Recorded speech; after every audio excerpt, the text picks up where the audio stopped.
He's going to take you for your word, and he keeps his word. There's a lot of people out there that are going to say one thing and then act a different way when they see people. And those are the ones that are really kind of pushing the sell. And what we see out of Kevin is genuine Kevin.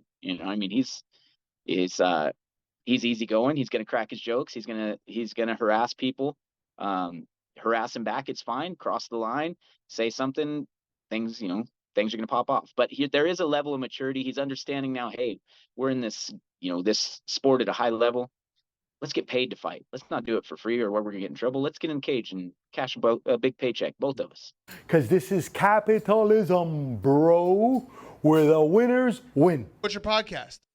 The Coach HP Show.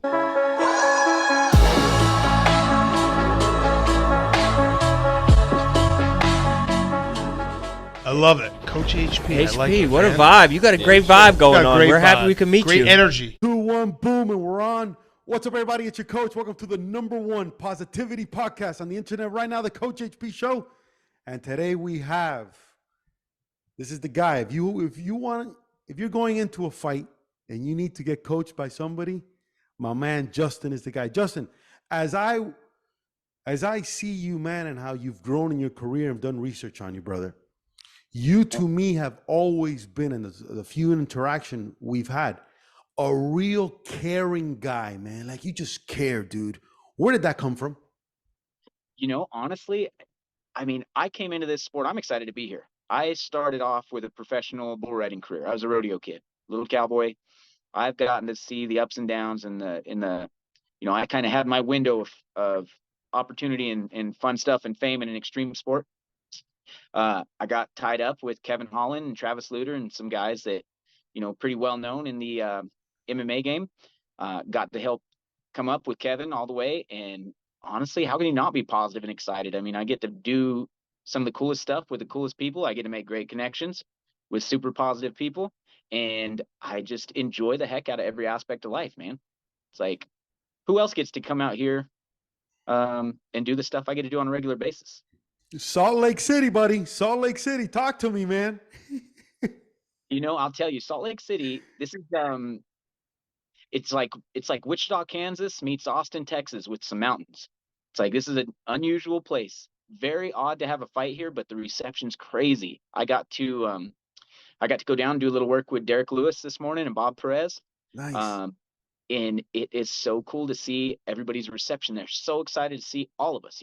Kevin's in a great mood. The interactions have been great all week. It's like, this is just great vibes here. Very different from Miami, right? Miami was completely different, bro.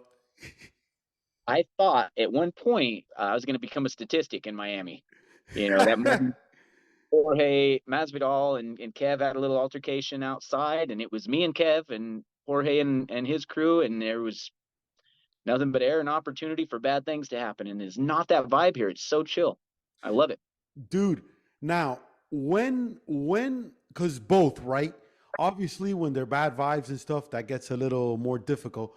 What is your job in that sense, man? Do you step in? Do you go with the flow? How do you handle that? So that's a fine line, right? I mean, I can't teach these guys anything more about fighting what they know. They fight better than I do. They're just built more for it. I'm a mindset kind of guy.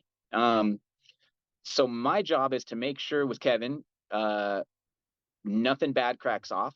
I'm part of the crew. I'm part of the team, though. So it's like, I will do whatever it takes to separate it, stop it, get us out of those scenarios. In the same breath, I understand a lot of the time where he's coming from.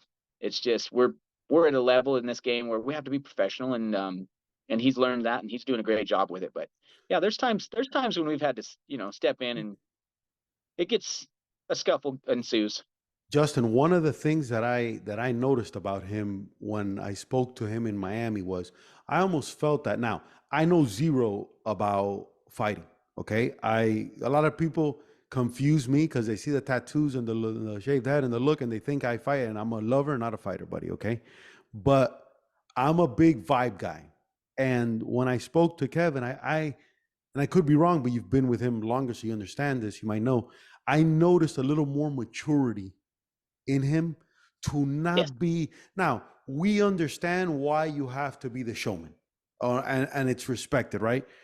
But a guy who's as talented as his, I almost felt that he was going too far. Like, dude, you don't need to do that much. Like, you could do it, but not that much, dude, right? Do you kind of agree with me on that or no? So what I do like about Kevin is that, and I talk to the UFC staff and security about this a lot. I talk to a lot of different people. Um, what I like about Kevin is he's gonna talk, he's gonna engage with people, he's gonna interact. The difference is he's going to take you up on it. If somebody says, "Hey, it's on site when I see you," well, then he's going to take you for your word, and he keeps his word. There's a lot of people out there that are going to say one thing and then act a different way when they see people, and those are the ones that are really kind of pushing the sell. And what we see out of Kevin is genuine Kevin. I mean, he's easygoing. He's going to crack his jokes. He's gonna harass people, harass him back. It's fine. Cross the line, say something. Things are going to pop off. But there is a level of maturity. He's understanding now. Hey, we're in this sport at a high level. Let's get paid to fight. Let's not do it for free or where we're going to get in trouble. Let's get in the cage and cash a big paycheck, both of us. So, Right. That's a great point. Justin, you from bull riding, what did you do next? and I got into gas and oil work, started a gas and oil business. I started training jiu-jitsu so that I could get in shape, stay in shape to ride bulls. Um, this Why'd you pick, well, by the way, that's the one thing I want to start. Okay. The last 3 podcasts, I had an elk guy who's a bow hunter. He's a very famous dude. I'm not into that. I had a fisherman fishing. I'm not going fishing ever. I don't like into that. But I want to get into that, right? Why did you get into that? And then the second question is going to be, what do you recommend for me, somebody wanting to, never done that before, wanting to get in that? So first question is, why did you pick jiu-jitsu? So I picked jiu-jitsu because, believe it or not, the PBR, which is the Professional Bull Riders League, which is basically the UFC for riding bulls, um, they have a huge concentration of Brazilians, and No the Brazilians way. kicking our butts. They were riding bulls way better. And so I started to ask around, and a high number of them had a jiu-jitsu background.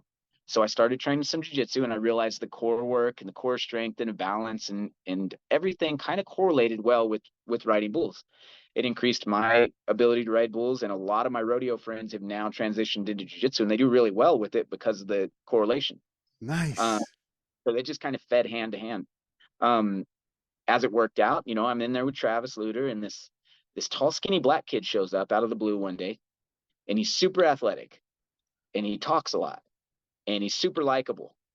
And I think he was 17, maybe 18 at the time, and that turned out to be Kevin. And I used to pay him to teach me how to strike, and we would just go back and forth and hang out a lot. And next thing I know, he's signing me up for amateur MMA fights. I'm helping him with his, and I detached a retina in a fight eventually and had to retire. I went blind in my left eye. So I'm 42 now. I don't want to fight anymore anyway. And it worked out where Kevin just rolled on into this really, really cool career. And it all sparked from, if I wouldn't have joined that jiu-jitsu gym trying to get better at riding bulls from these Brazilians, then I wouldn't be where we're at. Dude, that's a great story. How do you stay looking so young, bro? At 40, you don't look 42. I don't know. I feel like I'm getting more gray hair by the minute. Yeah? Even today, I'm sitting there, I was trying to carry a conversation with Bob Perez, and I had Kevin show up and Terrence McKinney, and I got Terrence kicking me in the back of the leg. I got Kevin hitting me in the side of the face just while I'm talking. I feel like I'm on eggshells constantly. I know I have gray hair that just comes out every week. Yeah. But I appreciate you saying I look young. I'll take it. No, dude, tremendous shape. You look young. Recommendation for people, for a person like me, because I'm gonna start soon. What's my first step? Well, how do I find a good studio, a good place? I'm here in Miami for now. What do you recommend me to do? Man, find it a good, if you're getting into jiu-jitsu, find a good reputable jiu-jitsu gym, and you'll be able to, based off reviews and your connections, we can find you somewhere good in Miami to just get in and then get real comfortable with being claustrophobic, because it is Really? oh my gosh, there's no such thing as personal space anymore when you're in jiu-jitsu. You're going to have some awkward positions that you'll be in for a while. And eventually you'll learn, okay, I'm not going to die here. And before long, you start putting other people in those positions, and then you get addicted to it. And for me personally, it's like, if I don't choke somebody or get choked every couple days, I'm difficult to deal with. I got to remember what it feels like to win, and I got to get my ego in check and get beat up on occasion too. Really, man, that's crazy. Absolutely. But yeah, we'll find you a good gym. Dude, you're the man. Question: you mentioned something there interesting. Should a beginner do gi or no gi? I think gi is great.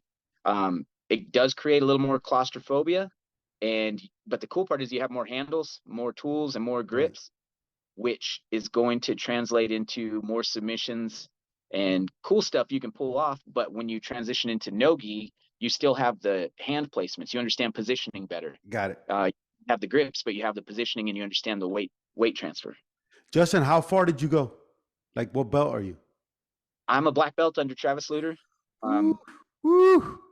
that's a big deal for me. I still feel like on a lot of days I end up having to roll with Travis nearly every class that we go to, and he reminds me there's levels to this. And just because I have a black belt, that How doesn't long mean. did it take you to achieve black belt status? Oof. I think with all the injuries and back and forth, I was probably 15 years. It took me longer than most, but I'm a slow learner. So what can I say? Learning means that you understand the steps, the thing of what to do, and all that. Absolutely. And being able to apply it, right? I mean, as we go through, when you're a white belt, you're working out that claustrophobia feeling. Um, you get to blue belt and you're starting to kind of get comfortable with positions and things like that. Once you get to your purple belt, you recognize what all you need to be doing. It's just clunky and uncomfortable to put it together. And you get to brown belt and you can hit it, but you got to kind of think through it. And as a black belt, your muscle memory is down and you understand it to where your instincts go there. And then you meet a black belt who's much better, and you realize that the road never ends. It's a constant learning experience. Justin, in the beginning, were you tapping like way too early for anything? You'd be like tap, tap, tap, because I feel like I would be doing that. Like I'd be tapping all the time. It's I guess it's from the rodeo thing and the riding bulls thing. There's a little bit of ego and a little bit of arrogance. We're like, I'm not going to tap to that. And so yeah, I was holding out longer than I should. And then as I'm getting older, I'm a little more stubborn. But I did hit a period in probably that purple belt range where I didn't want to get hurt and be out where I couldn't train, so I might tap early. But as I've gotten older, like when I started, I waited too long to tap, and as I've gotten older, I'm too stubborn to tap. I'd be like tap, tap for anything because I don't want to, You say that, but when you get in, it's gonna take you a couple months, and you're gonna get addicted. It happens. Look at the growth in the jiu-jitsu community. It's like think about the guys that that have started that's it just consumes them. You'll get there. It's gonna happen. Dude, I love it. I love hearing that. You as a coach, right? If you're analyzing, I know what I like about myself as a coach. What do you like about yourself as a coach, Justin? What do you like? Man, I really like that I'm this way. What is it? I have like a, a I have a gift of being able to remind my guys that they're the baddest cats on two legs, whatever it is. And we were talking about it. One of Wonder Boy's coaches and I were talking yesterday just about positive mindsets and anchor points and being able to get your guy in the right spot where he can flip the switch mentally and go right to work at his peak performance at his top level. That's probably my best attribute is the times when whoever it is, if it's Kevin, Terrence, Randa Marcos, some of my regional guys, if they're not sure how good they are, and we all have those moments of frailty or insecurity. I mean, for God's sakes, you're in a fist fight in front of a ton of people. That reminder of why you're better suited for this and you're ready for this. I have the ability to put my guys in that state, and they trust me and they believe in it. So that's my attribute. How does that process enter your brain? Do you see it early? Are you thinking 4 steps ahead? How do you come up with that? So a lot of it comes from being around my guys enough that I recognize their mental states and I kind of identify with where they're at. If they're struggling with a certain thing or a position or whatever, I notice how they talk about it. If it's, I can't do this or I don't want to do this, I try to remove that and reinforce it with positive instead of I can't let them clinch me, or I can't let them take me down, I turn it into, you'll stop the takedown, or you're gonna stay standing. Something where it reverses that mindset from no and negative to positive. And knowing my guys, and when I see them, I just like to put them back in, like, I'll find 4 or 5 times that they felt invincible, Mm-hmm. and I try to just casually remind them of those times, so we put them back in that memory, in that mental state where it's like, um, with Kevin, I might remind him of, like, we'll be hitting mitts or whatever, and I'm like, man, you're hitting that 1-2 just like you did in the Buckley fight, only faster, and you're moving even quicker, and just remind him that, at one of his finest moments, he's even better now than he was then, and it kind of reinstates that, um, just that positive vibe they have in themselves, but also that they're even elevated past that former high point, so it keeps them on the upward trajectory. Nice, dude. That's really good you said that. He wins on Saturday, right? Yes. What does the plan look like after that? I know we want to win first and all that, but what is his trajectory after that? I was laughing at him yesterday at media because they asked him that question. They said, Chess I think he's 12th ranked. They said, you beat him, you become 12th ranked. What's the next step? Do you climb the rankings? And you got to love Kev, because he did the troll thing, and he said, no, I let him give me the worst guy off the Contender Series and let me go make another paycheck. And I'll just keep beating up guys that don't have a number next to their name, and keep getting paid. And everybody laughed. And even Kevin laughs, because the reality is we get a ranking.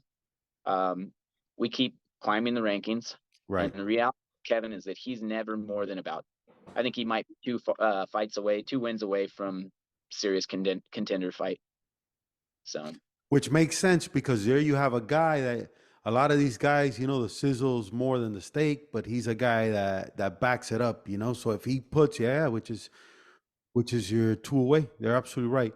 In between fights, Justin, are you with him 24/7 training? Do you do training on your own? Do you teach classes? What's your life like in between fights? so I run the MMA program at Travis Luter's. Travis and I are super close friends, and that works out well. Kev comes over and does jiu-jitsu there. And Kevin also has a pro training facility where he's got Terrence and a bunch of different guys that are over there that are, more established fighters. So I go over there and work with them as well. Um, I don't think there's more than a day that goes by. There's probably, Kevin and I talk daily, and, you know, it's a constant training scenario for me. If I'm not getting a message from Travis saying you need to train, I'm getting a message from Kevin saying, hey, you better come train. So there's no days off for me. Maybe that you would think that would make me older, but maybe that's the secret. That's the secret, bro. Now, this might be another secret. Are you married, relationship, kids? I am. I am married to my longtime crush. I got married to almost 3 years ago, Okay. and I have one daughter. I have 3 stepsons, and Nice. yeah, it's funny because I don't think any of them really. My oldest stepson's a professional bullfighter. No Um, way. yeah, he does cool stuff. You'll see him. I post him on my Instagram a lot, and he's a really good wrestler. He's starting to train more. My other 2 stepsons are also pro rodeo cowboys, and they're out rodeoing now. My daughter is 11, has no real interest in fighting, which is fine. And my wife tolerates it, and she's friends with a lot of these guys, but it's not her thing. Everybody's kind of got their own life, and we all kind of melt together. You said something interesting there, man. It's super hard to be a dad. It's almost even harder to be a stepdad, right? Because of a lot of things. That situation with you, what in your approach helped you in the relationship with them, man? Because it seems like you have a real good relationship with them, and they sound like they respect you, right? How did you manage that? I've been around this family. I said this family, these boys, and my wife. I've known them for 20 years. Oh yeah, so Her then you. her youngest son was my ring bearer in my first wedding, and then he was my best man in the wedding to his mom. and we've all been around each other for a long time. There's always hiccups when you're stepdad because there's just going to be hiccups. Right. But the reality is I'm fortunate. I've got good people in my life. I've got a good family, and I think a lot of it comes down to understanding roles, and it's like they have dads. I'm not trying to be a dad. I can be a positive figure. I can try Right. to reinforce. It's not my job to overstep that. I'm here if they need me, and if they want some distance, that's okay. Um, but at the end of the day, I just want the whole crew to be happy. So we just try to do that. And I think there's a lot worse stepdads in the world. I get to do cool stuff. I get to introduce them to cool people. Hell I yeah. come along to training, and um, there's a lot that I could do a lot worse. And I think No, that you're the man. They got good for you, dude. That's really hard to find, man. Justin, what's your favorite type of music? man, I am all over the board. It's like I'm a Texas country guy, and then when I'm training, I'm in my 40s now, so I still go back to like the Sublimes and the '90s alternative era. Favorite Sublime song? Who do you like? Come on, give me the favorite song that you like. What I got, you gotta love it. What I got. All right, what I got. There you go. Now, The more I'm running around, Texas, talk to me. the more and more I'm running around with Kevin and everybody, I'm starting to learn about NBA YoungBoy and Nipsey Hussle and all these Yeah, things I didn't know that I'm figuring out. And there's some cool music out there. it is the whole world out there, bro. It's this thing's crazy, man. I love that, bro. What part of Texas are you at again? Fort Worth. Fort Worth. Is that like Dallas, Fort Worth? Mhm. Yep. It's like Dallas is about 30 miles away, but it's just one big metroplex now. And Dallas is a little more upscale and bougie, and Fort Worth is still kind of country and redneck, a little Texan. I like it. So I like it.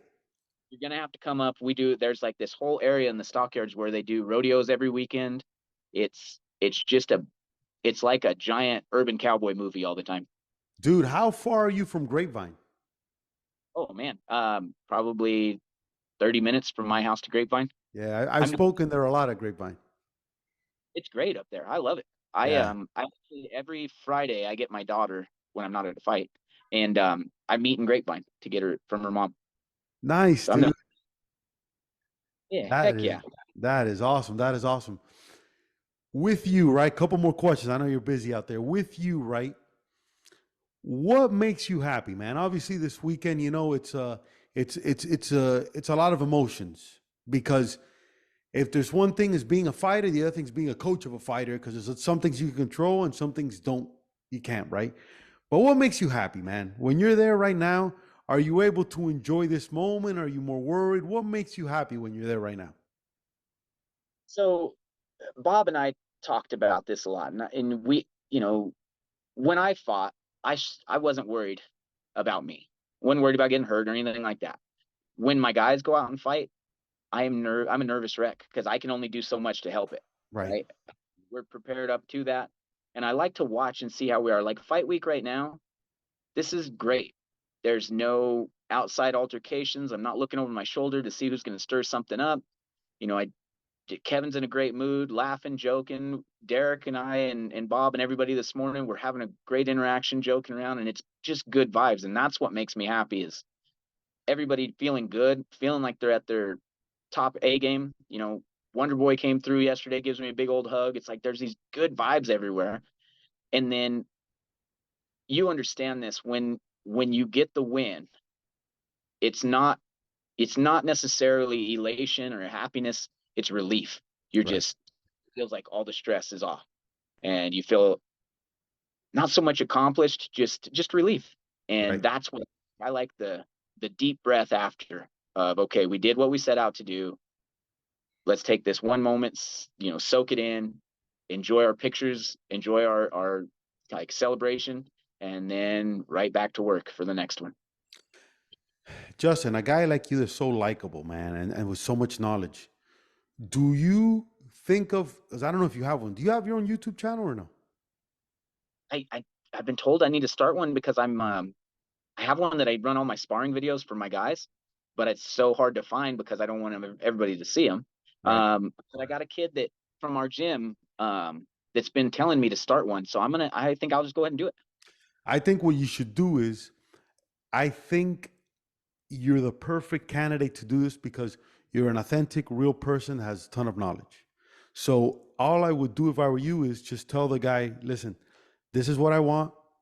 Do 5 minutes. Don't make it anything harder, whatever. And I would literally, this is my advice to you, I would do everything from your favorite type of meals before, your favorite type of rest, technique, lifestyle.